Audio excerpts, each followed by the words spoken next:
to go with me to Exodus 21.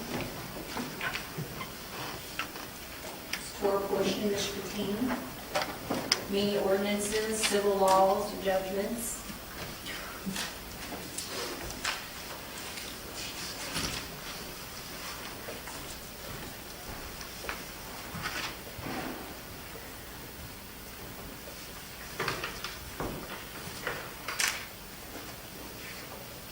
Who doesn't mind reading today? Doesn't mind reading? Who isn't reading here? Chris, do you want to do some reading for me? I want you to start out and go ahead and just start out in 21 and probably let's go down to maybe 5.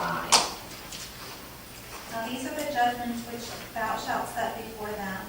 If thou buy an Hebrew servant 6 years, he shall serve, and in the 7th he shall go out free for nothing.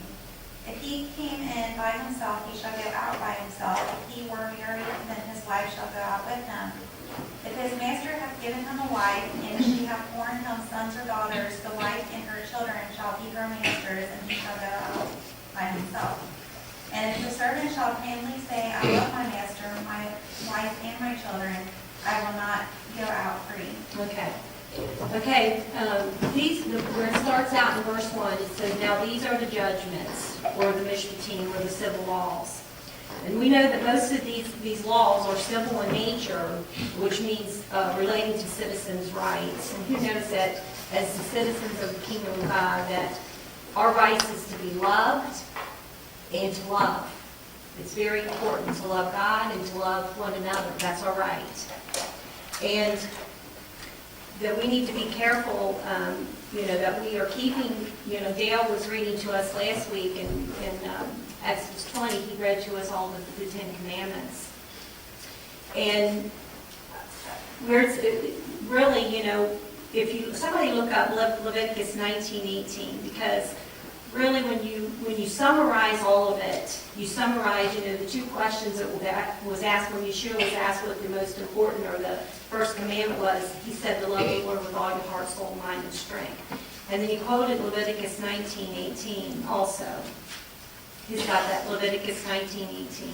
Do not take vengeance or bear a grudge against the children of your people, and you shall love your neighbor as yourself. I am Yehovah. Okay, so you shall love your neighbor as yourself. And we know that these laws, all the laws that we're going to be looking into, or these judgments, which are civil laws basically, they correspond to the second half of the 10 Commandments that Dale read us last week, the commandments of Exodus 20. And you can see that these civil laws are an expansion of those foundational principles given in chapter 20.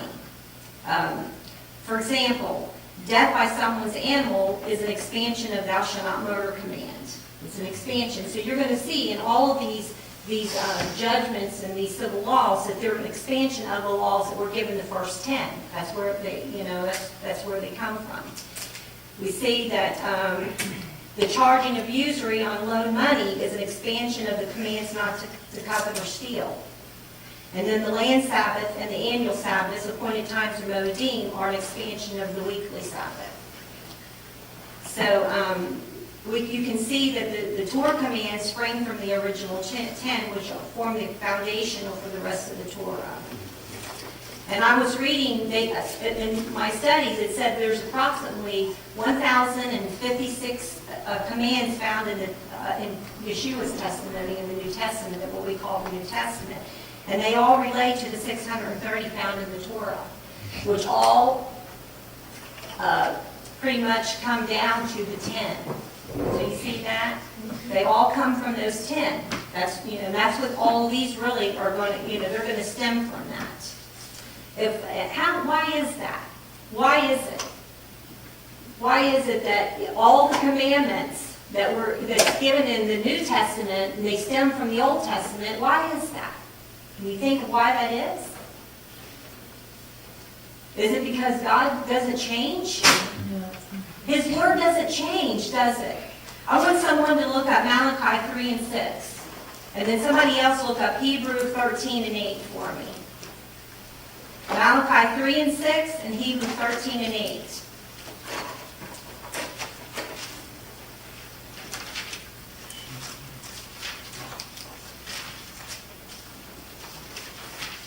Who's got Malachi 3 and 6? That's it? I've got the Hebrew. Oh, okay, you got Hebrew. I got it. Okay, Malachi 3 and 6. For I am Yahuwah, I shall not change, and you, O sons of Yaakov, shall not come to an end. So he's saying that who he is, and he says, I don't change, which means his word does not change. You understand that? Because his word is his character. This is who he is. Okay, Hebrew 13 and 8. Yeshua, the Messiah, is the same yesterday, today, and forever. So he's the same yesterday, today, and forever. He does not change. So his word does not change. Okay. Okay, let's go on. Let's look at, Carissa had read, actually, verse 5, and the servant shall plainly say, I love my master, my wife, and my children. I will not go out free. Go ahead and read verse 6, Carissa. Then his master shall bring him unto the judges, he shall also bring him to the door, and unto the doorpost, and his master shall bore his ear through with an awl, and he shall serve him forever. Okay, so if he doesn't want to be free, then his master is to bore his ear. And the servant, who of his own free will, we know that this is his own free will, out of love for his master, he chooses to remain in the household forever, and he's permanently marked with this bore in the ear. Tuck, was you going to say something? Well, I had a question. Oh, okay, go What ahead. is the context of the master giving a wife to his servant? Is that another servant that he has whom he marries, or is that like a daughter that he gives to his servant? Well, it could be either, I think, because later on you will see that when it talks about, it'll go on and kind of talk about it. If you're not pleased with maybe that bondmaid or servant, then you can put them away. Or if the son, that they have to treat them the same as if it was a daughter-in-law. So I guess it could be either one. Okay. Okay, so more in his ear, we see that it's, like I said, it's a free will. It's out of his free will, out of love for his master, that he's choosing to remain in the household permanently. And he's marked in this manner to signify that he's willing to hear and obey all of his master's commands. That's what boring of the ear. He becomes a bondservant, and he's willing to be obedient to all that is commanded by the master. And we see this is a spiritual picture of the disciples of Yeshua who chose to become his bondservants, the same as we. You understand that? If someone look up Romans 1 and 1. There's so many scriptures, and there's just always so many scriptures that we could go to that relate to these scriptures in the renewed, or what we call the New Testament. So many of them. And Romans 1 and 1. Somebody else look up. Who's got that? Romans 1 and 1. Who's got the Seth get that? Okay, James 1 and 1. Someone get James 1 and 1. Someone get Jude 1. And then someone get Revelation 1 and 1, and there's also another one in Revelation. And there's more than these. These are just a few of them. But I want you to see that this is a spiritual picture of the disciples of Yeshua who choose to become his bondservants, or chose just as we do. Okay, Romans 1 and 1. Who's got that, Seth? You got that? Paul, a bondservant of the Messiah Yeshua, called as an apostle, set apart for the purpose of the gospel of God. Okay, so what is he calling himself? A bondservant. He's calling himself a bondservant. Why? Why is Paul calling himself a bondservant? Did he not choose out of his own free will to do the will, to obey, to be obedient to what the Father and Yeshua says for him to do? Absolutely. Okay, who's got James 1 and 1? Okay. James, a bondservant of God and of Lord Jesus Christ, to the 12 tribes which are scattered abroad. And so he's calling himself also a bondservant, isn't he? Okay, who's got Jude 1? Who's got that? I do. Bridget, you know that one? Go ahead. This says, this letter is from Jude, a slave of Jesus Christ and a brother of James. I'm writing to all who have been called by God the Father, who loves you and keeps you safe in the care of Jesus Christ. Okay, so he calling himself a slave, same thing as a bondservant, a slave or a bondservant. Who's got Revelation 1 and 1? Okay, Lisa. Revelation of Jesus Christ, which God gave to him, to show to his servants the things that must soon take place. And those things that he is showing is only only to his bondservants. You understand that? Also read Revelation 15:3. Read that one too, Lisa. Revelation 15:3.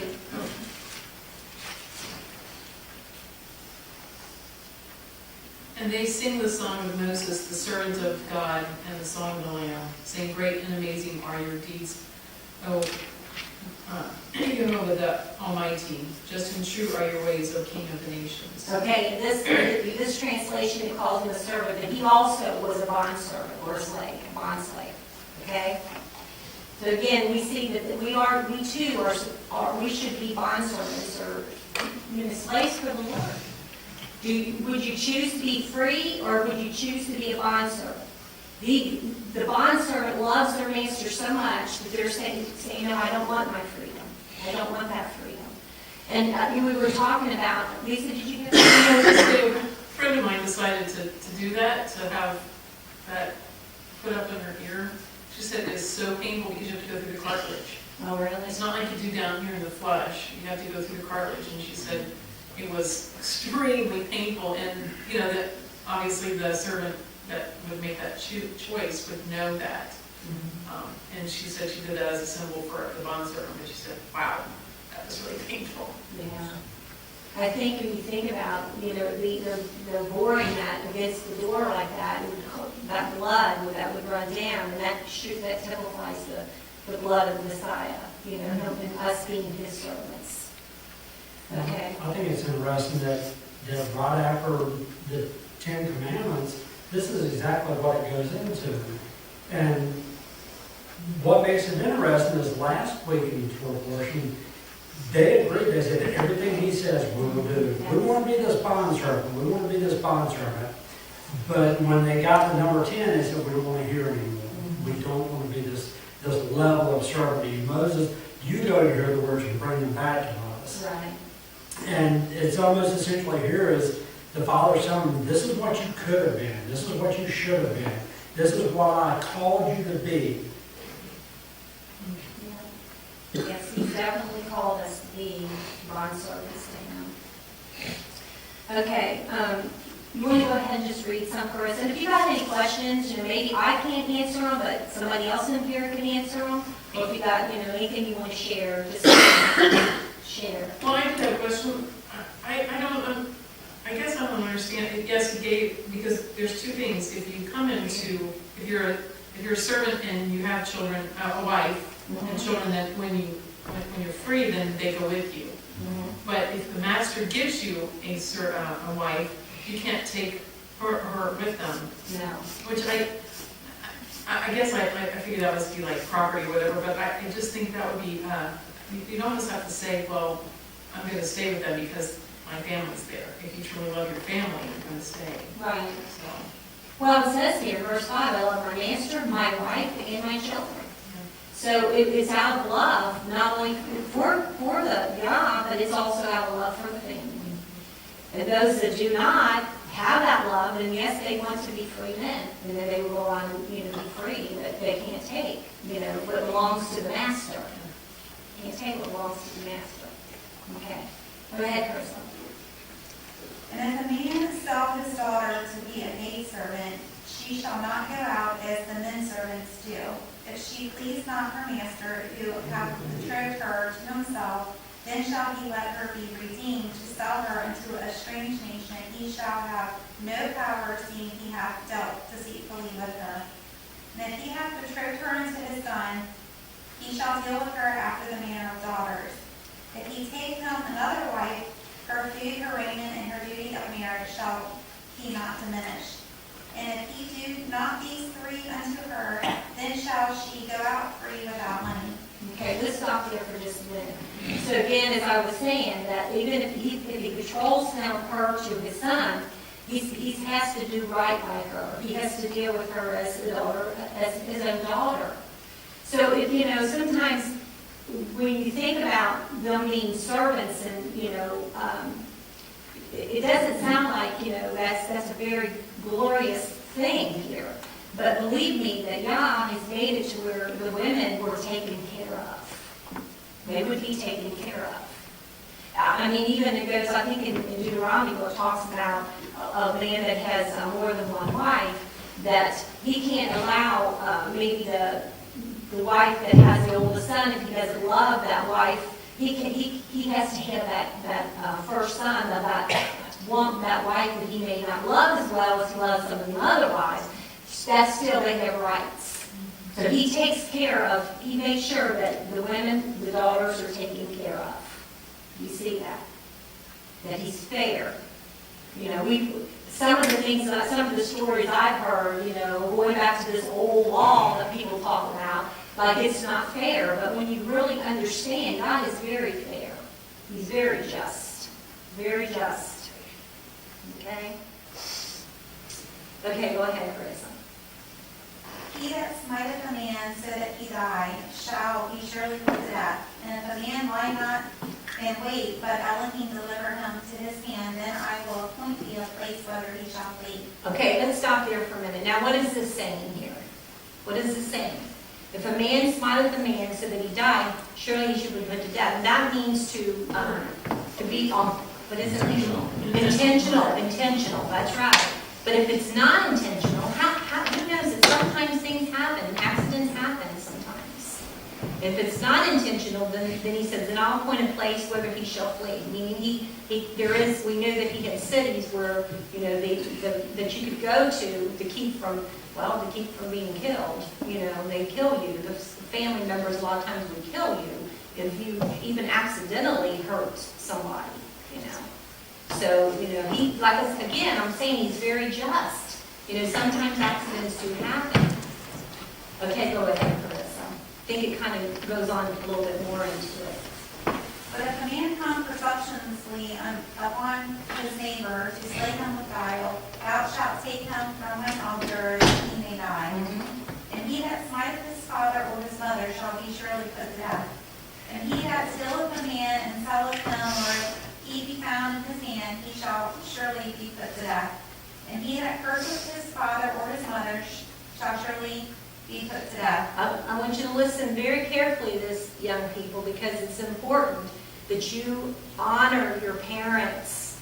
That you honor your parents. It's very, you could have a death sentence put upon you if you would hit or, you know, curse your parent in any way. It's very important that you honor your parents. And then it was talking about he that stealeth a man. That's kidnapping. Kidnapping, it was a death penalty here. Very serious. Remember what about Joseph's brothers? Exactly. Mm-hmm. That's what I was thinking. He's instructing you, don't make the same mistake your fathers did. Yeah. Yeah, don't make the same mistakes, that's for sure. Okay, go ahead, Rose.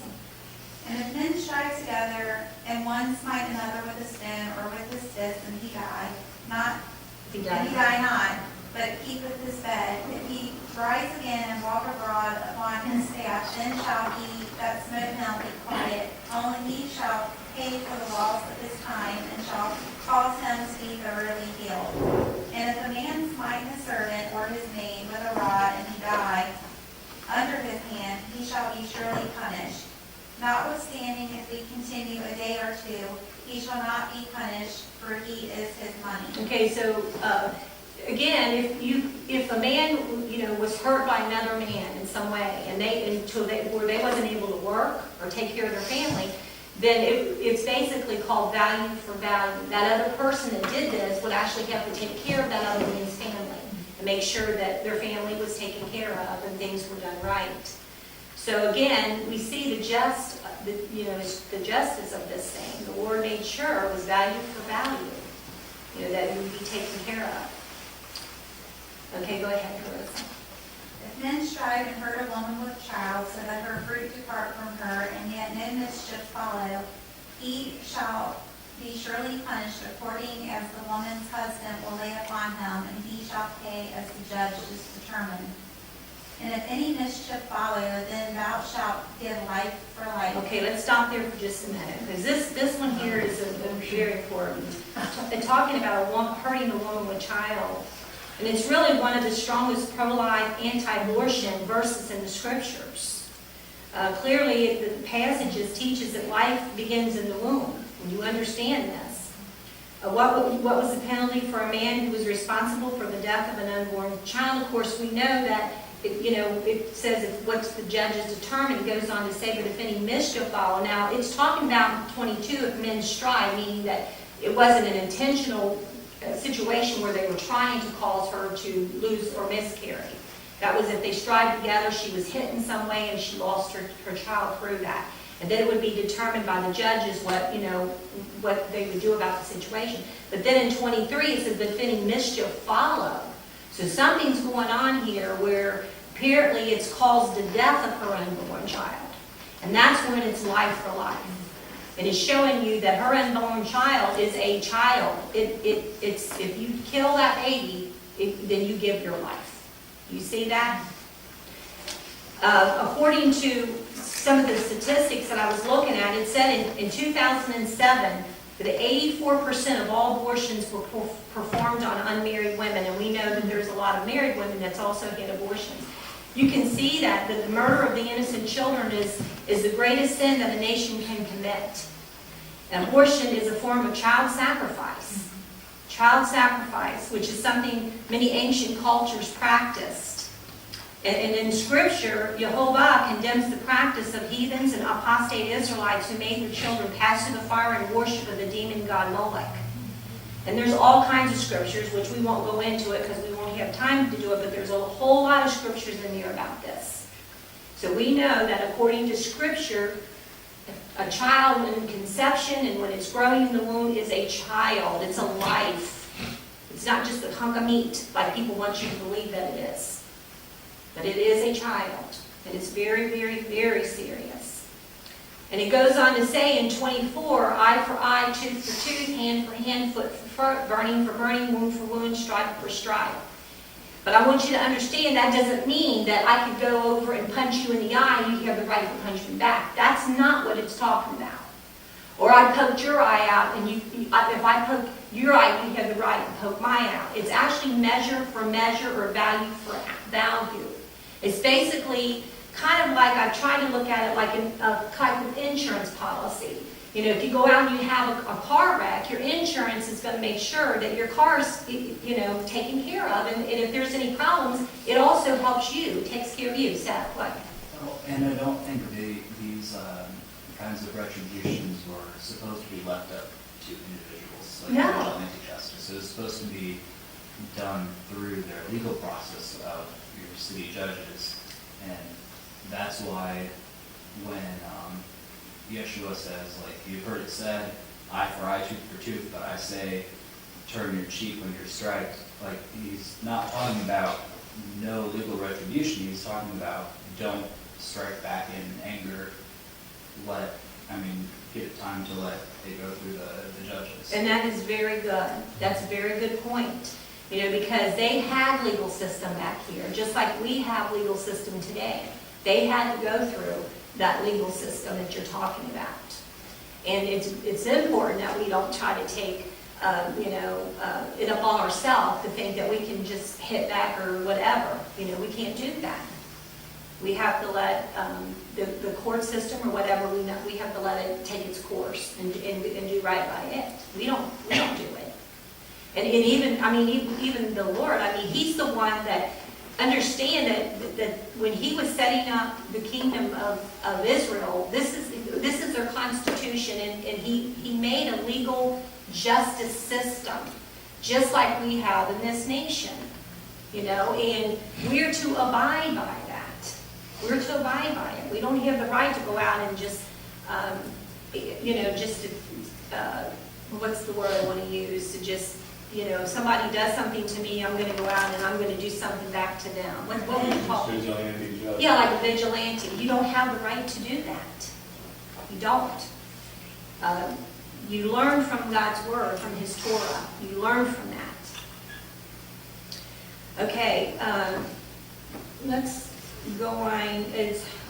I guess if we go into where it actually even talks about how that they were to take care of their animals. They were to make sure. I don't have a whole lot of time to maybe to get into that. But not only was it wrong, for you to harm somebody or harm somebody else. It was wrong for you kind of to neglect your animals to the point where they also harmed other people. And we see a lot of those. Here it says in verse 28, it says, if an ox or a man or a woman that they died, then the ox shall be surely stoned, and his flesh shall not be eaten, but the owner of the ox shall be whipped. But the ox was wont to push with his horns in the path if it was known, meaning if it was known to do that, and it hath been testified to his owner, and he hath not kept him in, but that he hath killed a man or a woman, the ox shall be stoned, and his owner also shall be put to death. Did you see that? Very important that you take care of your animals, and that you, if you know that you have something, even a dog, you know, how many times have you seen people being bitten by dogs because they've been let out? Seth? I was a letter carrier for a little while, and there was a dog that several times on one of your routes would come out, and I mean, you'd have to shut down the whole street because the owner refused to lock up his dog. Yes. And you couldn't deliver mail till the dog was inside. Exactly. It's very important that we take care of our animals, and that we don't allow, or especially if we know that, you know, you've got a problem there with something like that.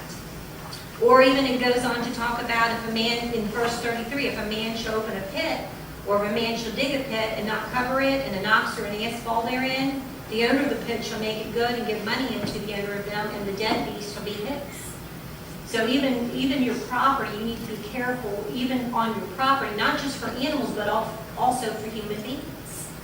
You need to be very considerate. Okay, let's go on over to chapter 22.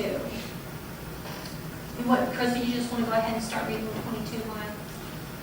If a man shall steal an ox or a sheep and kill it or sell it, he shall restore 5 oxen for an oxen and 4 sheep for a sheep. If a thief be found breaking up and be smitten that he die, there shall no blood be shed for him.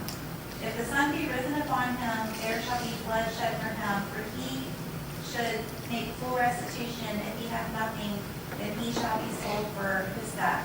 Okay, let's stop there for just a minute. Okay, going back, if a man shall steal an ox, someone look up Luke 19 and 8 for me. Ron, you want to look that up? Luke, say Luke 19 and 8.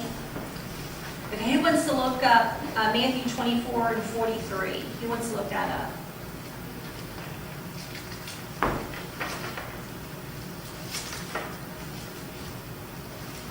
So if a man should steal an ox or a sheep and kill it or steal it, he shall restore 5 oxen for an ox and 4 sheep for a sheep. Do you have Matthew 19 and 8? What you said, Luke 19. I'm sorry. Yes, it's Luke 19 and 8. I'm sorry. Luke 19 and 8.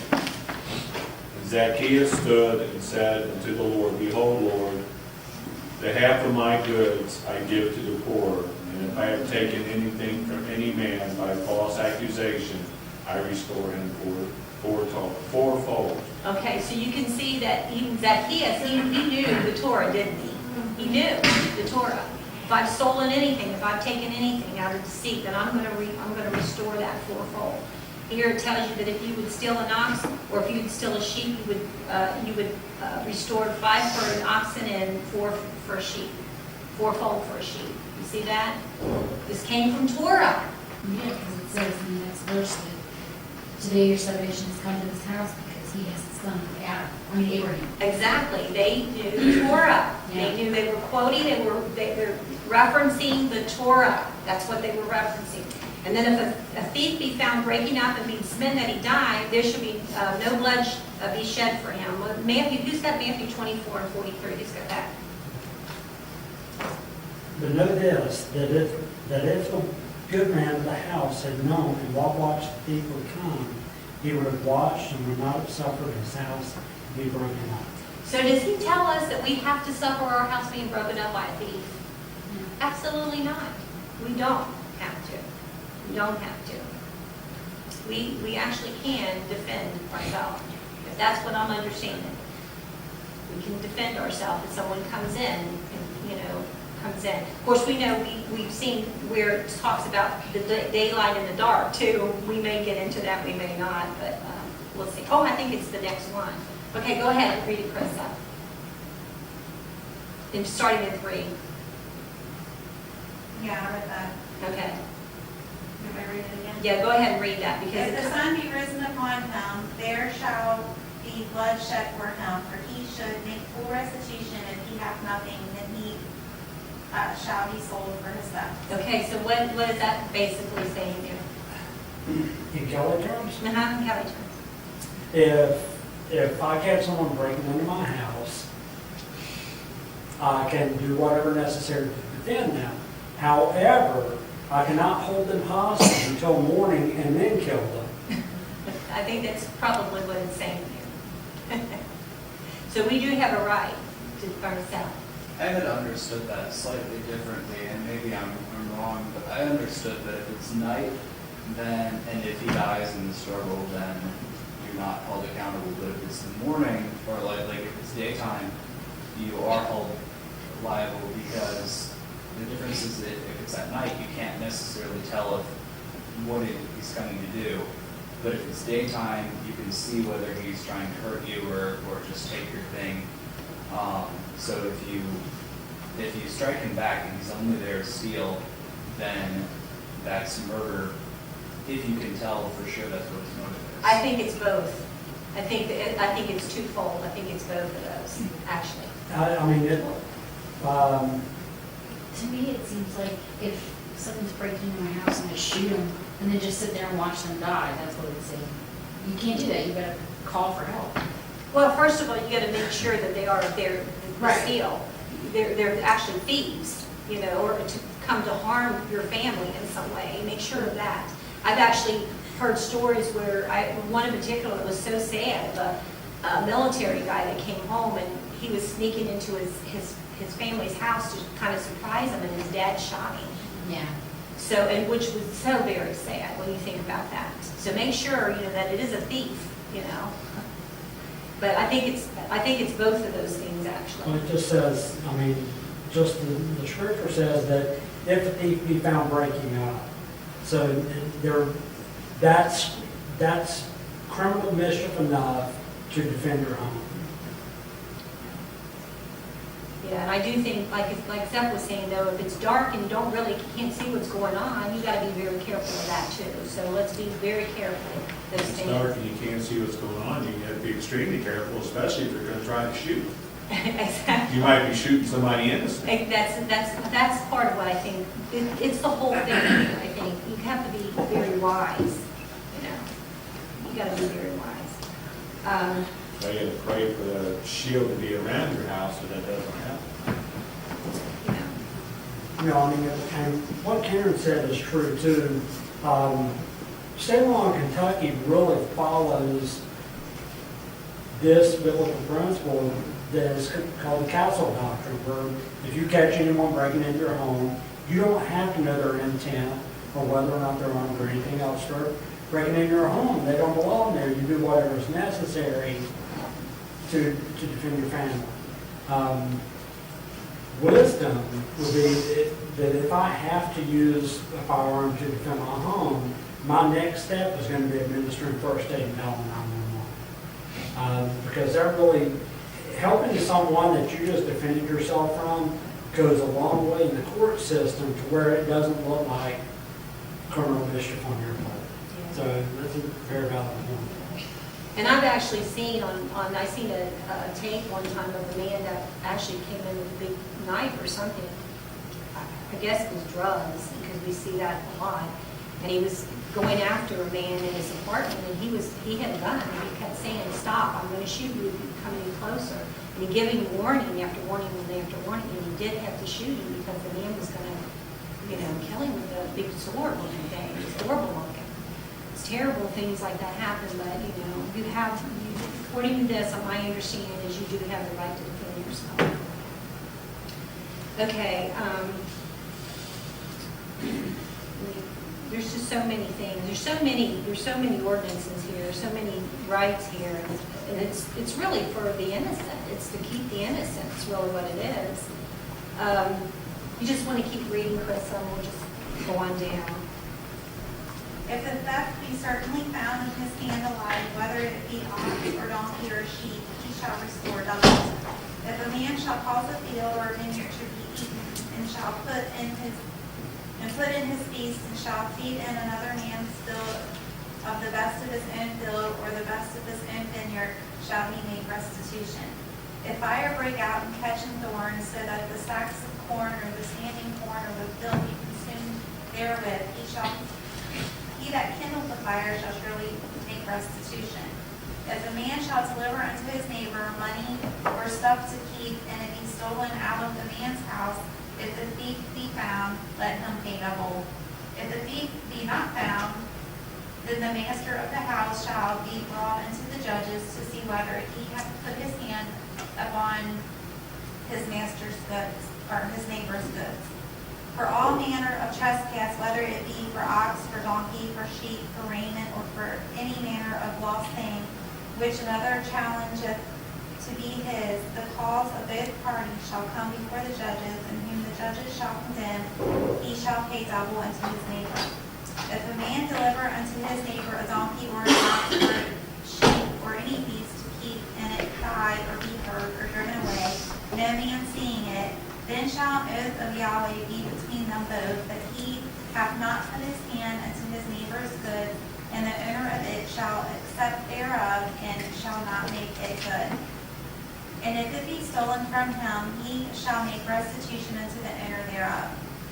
If it be torn in pieces, then let him bring it for witness, and he shall not make good that which was torn. And if a man borrow off of his neighbor, and it be hurt or die, the owner thereof bring not with it, he shall surely make it good. But if the owner thereof be with it, he shall not make it good if he be an hired thing, it came for his hire. Okay, so again, we're seeing that restitution is made for things that are done wrong, for those that are innocent, and the restitution is always made. Again, value for value. It's justice. It's God's justice. Any questions on what's been read here? Any questions? Okay. I kind of want you to just kind of look over some of these verses. It goes on to and talks about the laws about personal actions. If a man entice a maid if it's not betrothed and lie with her, he should surely dowry be his wife. It's talking about premarital sex here. So we need to understand that when you give yourself like this, you should be marrying. You should be marrying that person. Very important. You should be marrying. It's kind of like making a pledge almost of marriage.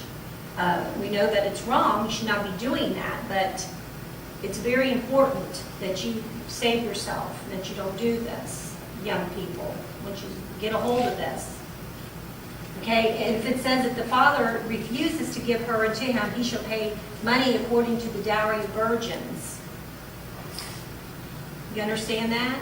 That there was a dowry given, for the virgin, and the man had to pay for that. The man had to pay the family, the father, for the virgin. So he would have to, whether he got the maiden or not, whether he got the woman or not, he had to pay the dowry anyways, because he took her virginity from her. Ladies, let me tell you something. You can never, once you give your virginity away, you can never get it back. You can never get it back. Don't ever give it away to anybody that's not worth it, unless it's your husband. You understand that? Very important. It goes on to say, thou shalt not suffer a witch to live. Whosoever lieth with a beast shall surely be put to death. He that sacrifices unto any god, save unto Jehovah only, he shall be utterly destroyed. These are so very important. It's very serious to get involved in serving false gods. Very seriously. Only Jehovah is worthy to be worshipped. Only him.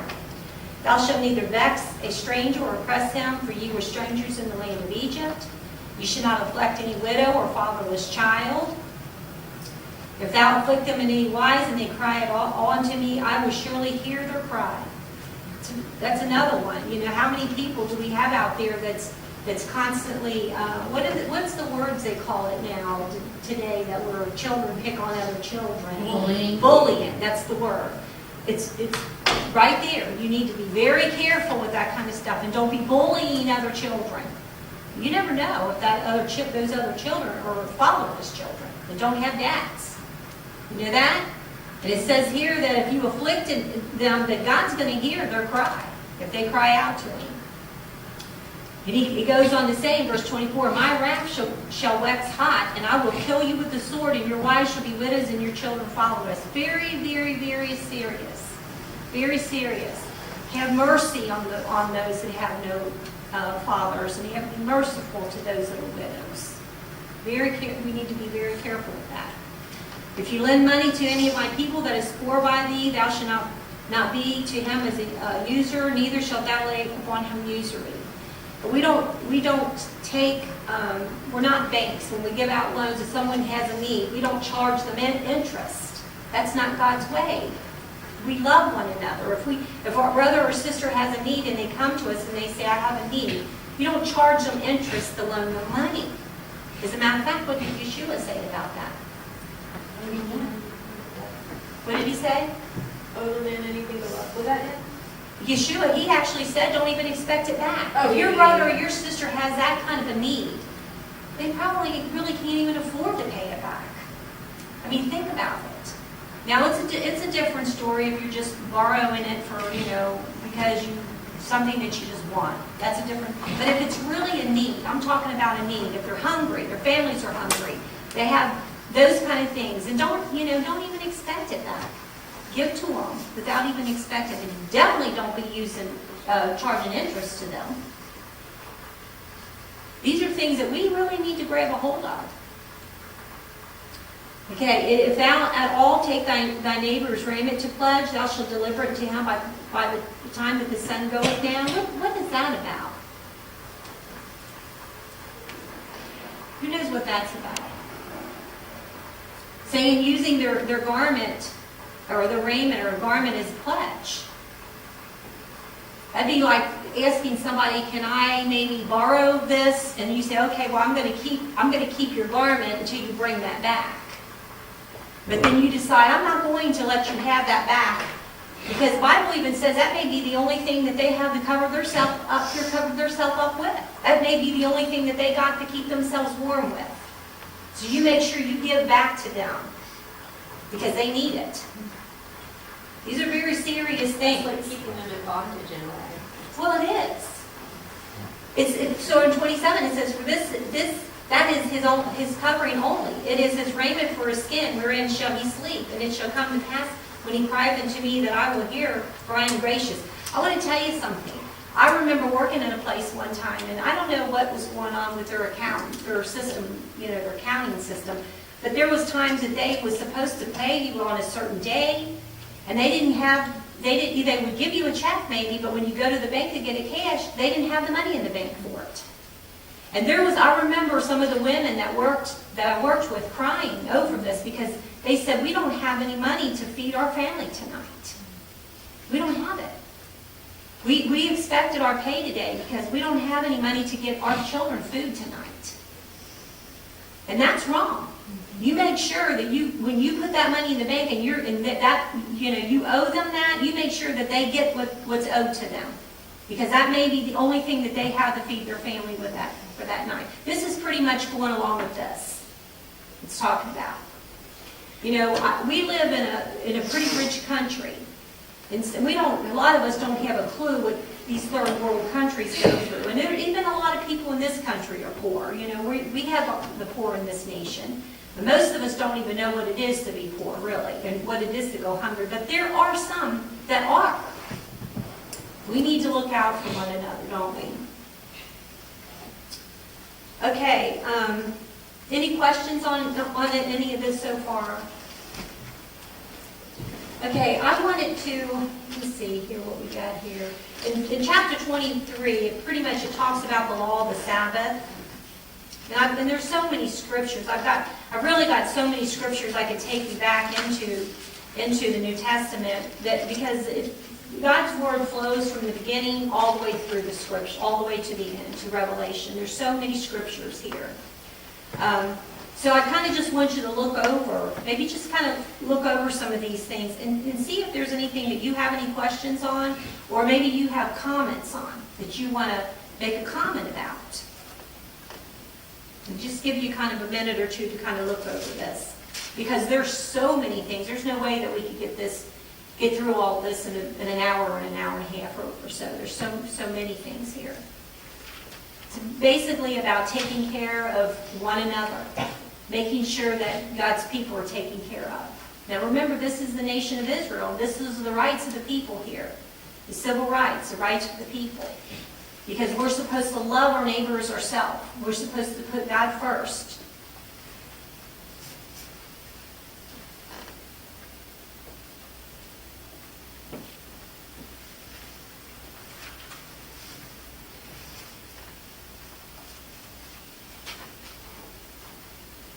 Okay, I have one. Let's look at 23 and 19, where it says, the first of the first fruits of thy land thou shalt bring into the house of Jehovah thy Elohim. Thou shalt not see the kid in his mother's milk.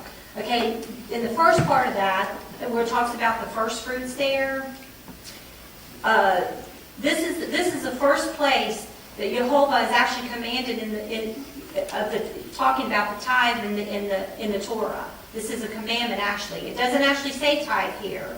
The word tithe isn't mentioned, giving a tenth of one's increase, but it's assumed here, okay? The question is this: does the tithing principle apply to us today? Does it apply to us today? And we know that the nation of Israel is an agricultural nation. Did it just mean just the fruit of the land? Did it just mean that? Okay, it's a question. Okay, I want us to go over to Matthew 23 and 23. Because I want to assure you that this has not changed. When he was telling them to bring forth the tithes, which means 10%, that it hasn't changed from the Torah into the renewed covenant. It has not changed. If you look over at Matthew 23 and 23, this is Yeshua, and he's getting on to the scribes and the Pharisees. He calls them hypocrites here, actually. He says, woe unto you, scribes and Pharisees, hypocrites! For ye pay tithe of mint and anise and cumin, and have omitted the weightier matters of the law, judgment, mercy, and faith. These ought you to have done, and not to leave the other undone. Do you see that? So what is it saying here? What's he saying here? Are we not talking about judgment, mercy here? In this Mishpatim, is that what we're talking about? Judgment and mercy? Yes. He's getting on to them because he's telling them that they don't have judgment and mercy. That they need to have judgment and mercy. But they don't have these things which are he calls them the weightier matters of the law here. But he said, but guys, you pay tithe on even just the simple things, on the herbs and stuff that you grow. You pay tithes on them. But what did he say that they needed to do? You need to do them both. You need to do them both. He said, these ought you to have done, and not to leave the other undone.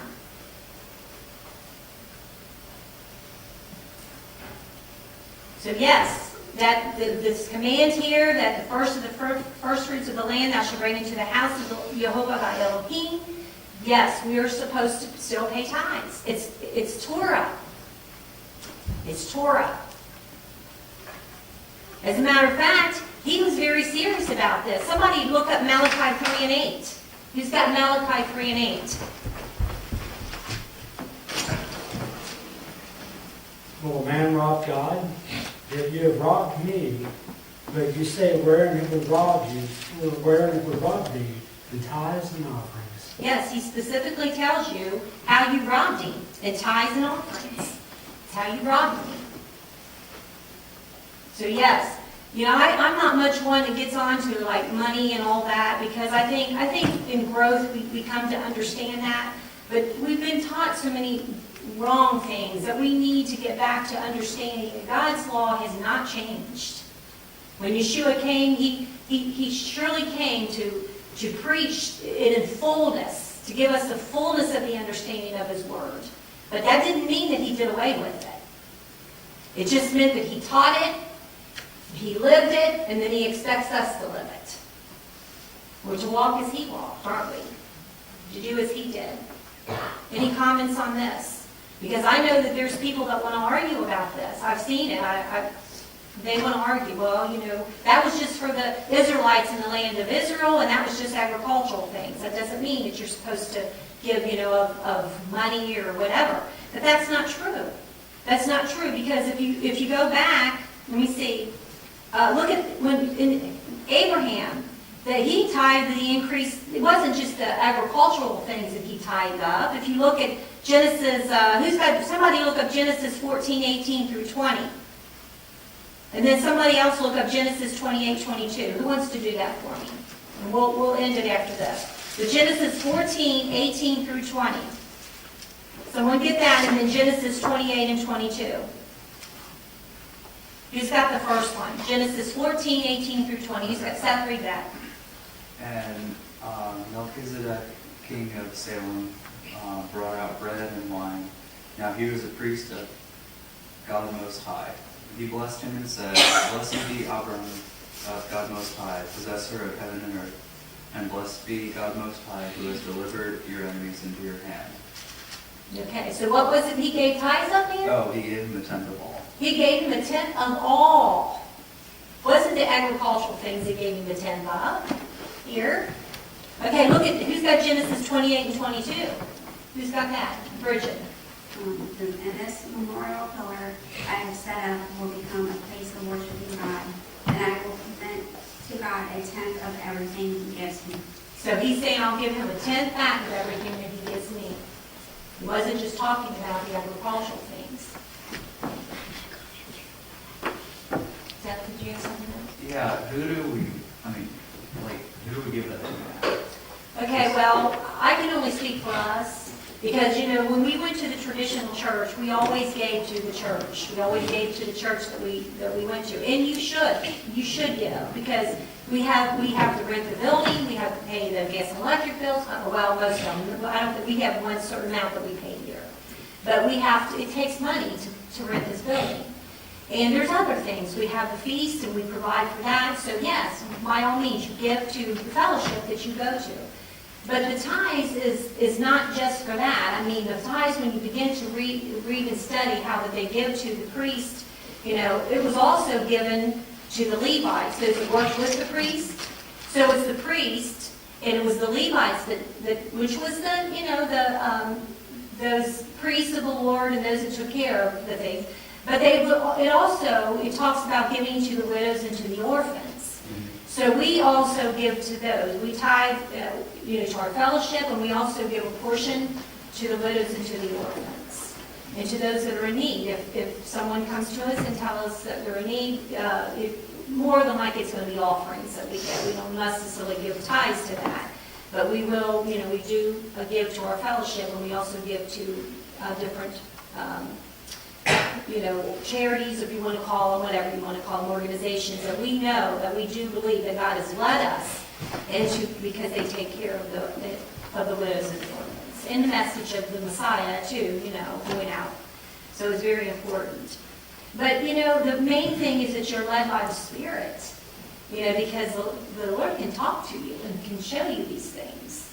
I can remember Michael Rood talking about one time during Passover in Israel that he was touched because he said that for Passover, you wanted to get all of your stuff together. And he actually seen a widow woman come out of a store, and she had her little bag sitting there. And another woman came up and just discreetly looked in her bag, and the little widow woman just kind of looked away and let her discreetly look inside her bag. And she began to fill her bag with the things that she needed for Passover. So she was watching out for that widow woman, making sure that she had what she needed. And all of us have widows, whether they're widow, if they have a husband that's died, or they're in a divorce situation. Because a lot of women that are divorced, it's not their fault. A lot of times it's not their fault they're divorced.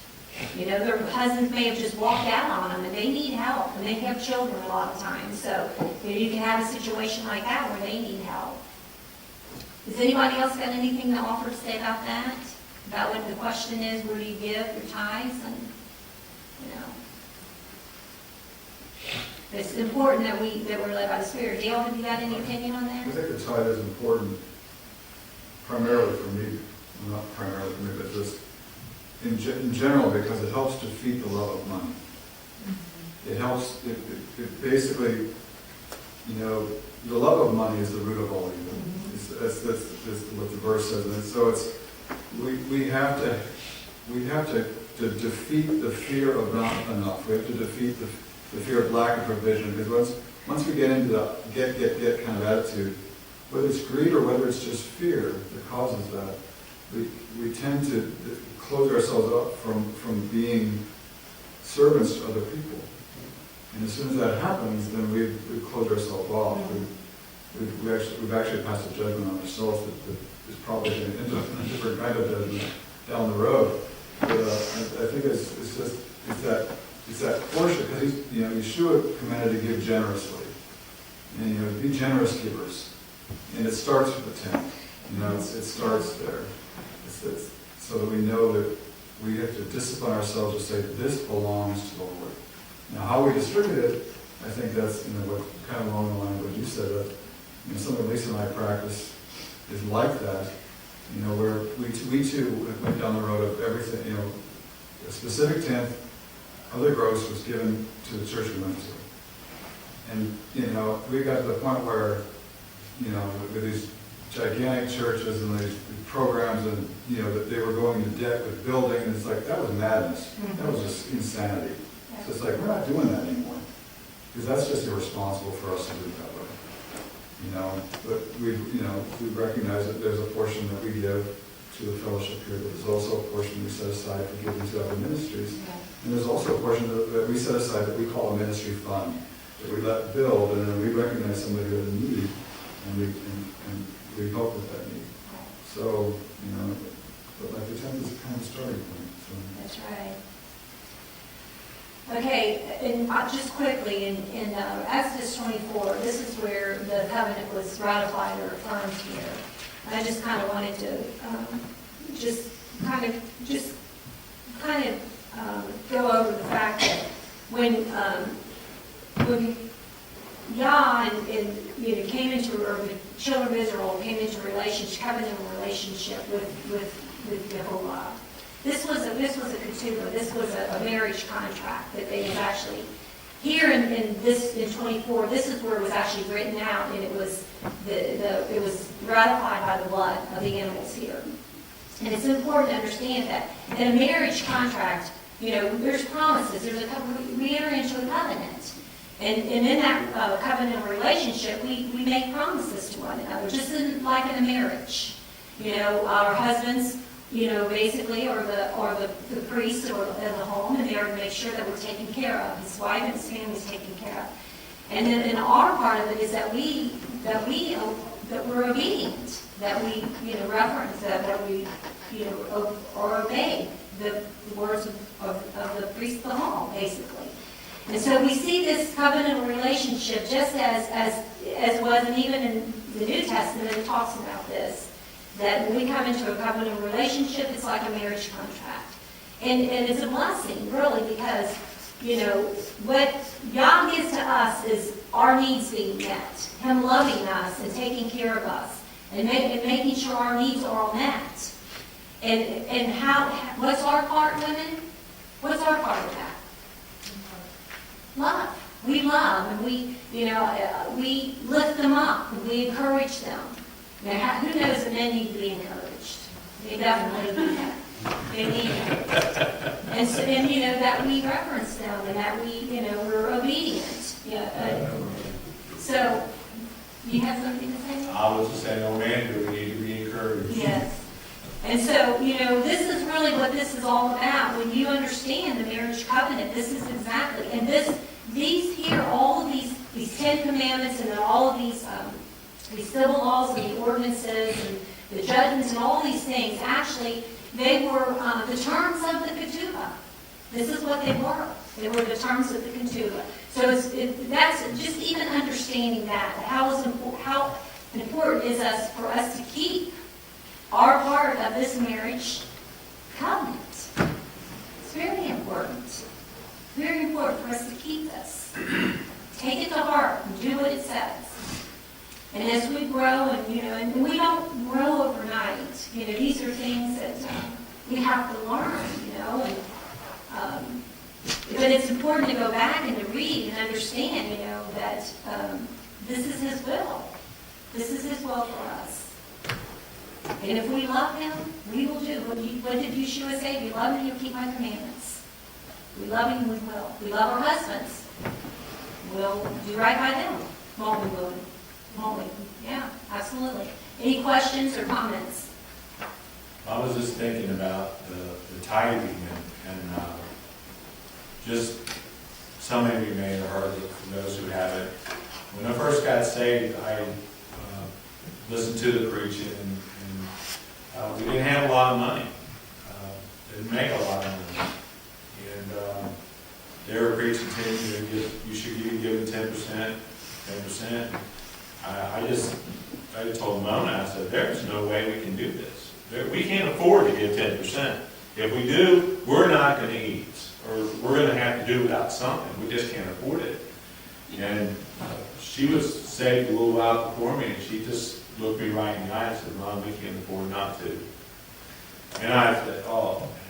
I started praying about it. She said, we just have to trust in the Lord. So I decided I was going to step out, and I said, Lord, I'm trusting in you. And we started doing it. And he did bless. Wasn't too long after that, I got laid off of my job, and I said, oh my, man, here I'm paying tithes now, I'm losing my job, what am I going to do? I mean, and I was really concerned, and I did have a part-time job that I still had. And we didn't have a checking account, and we had envelopes in a metal box that we put a little bit of money in each week, so when the bill came due, we could pay it, like the gas, electric, the telephone, whatever, and the rent and that. And it was getting time to start paying bills, and I was concerned because there wasn't much coming in. And $7 a day, actually. yeah, I made $7 a day at my part-time job. Brought home $89 a week. You're talking a lot of years That's ago. before, that's the job I got laid off on, the $89. $89 a week, guys. So we opened up our mailbox just to see where we are. And there was a couple $100, and we couldn't figure out how in the world did that get there. We have no idea how it got there. And I took that as God was showing me right then and there. Put your trust in me, I will take care of you. And I will tell you this, from that day on, He has never, ever failed me. I don't care what the situation was, He has always been there. I mean, it was later on after that, I lost my job. The company I worked for went out of business. And I did get severance pay from there. And then right in the middle of that, we had already put a bid in on the house. We were getting ready to buy a house. My company said was going out of business.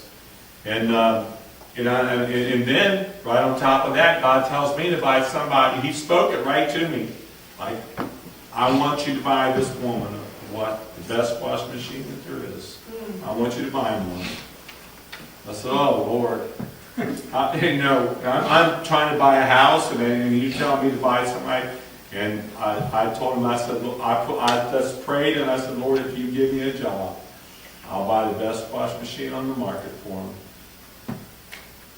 He gave me a job, making far more money than I was making with the previous job.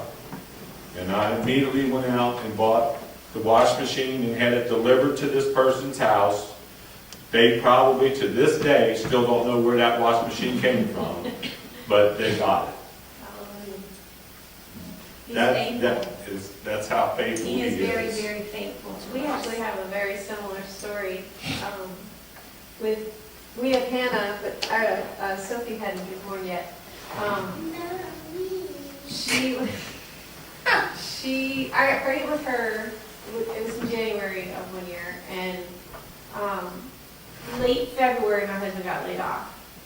And I was working part-time at the time. I was actually consulting, so I could kind of fix my schedule. But he did not get a job until the week before she was born. We were about to be foreclosed on, I remember he started his job on a Wednesday. Friday, they were coming to take both of our cars. And of course, I'm pregnant with Sophia. Thankfully, one of the people who I worked for, they put me on their payroll instead of paying me as a consultant so that I could get insurance. And that, you know, could pay for the delivery and everything. And through all that, we continued to tithe, we continued to give. And what happened was, when Chris started that job, the friend who actually helped him get that job loaned us the money to pay our car payments enough so that they wouldn't take our cars. But, because they were coming. And it was very close. But yeah, and then I actually put in my notice, because I prayed I wanted to be a stay-at-home mom. I wanted to be at home with both of them. And I actually quit my job and told them after I had the baby, I'm not coming back. Because I prayed about that, and I heard the Father say, I am your provider, not your job. And so I told Chris, I was like, I'm quitting. So here I am, about to quit my job. He still hadn't found one at that point, because I gave my notice 2 months before I left. He had not yet been hired. And I mean, it was truly, truly a big situation. And, you know, and Father came through. And like you, Chris made more money with his new job. We were able to catch up on everything within 3 months.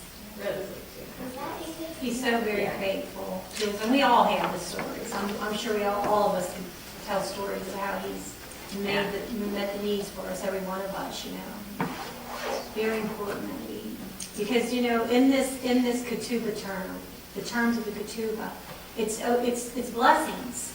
You know, if we're obedient to God's that covenantal relationship, then He blesses us. We have the blessings of God upon our lives, and we see it, you know, all the time. Praise God.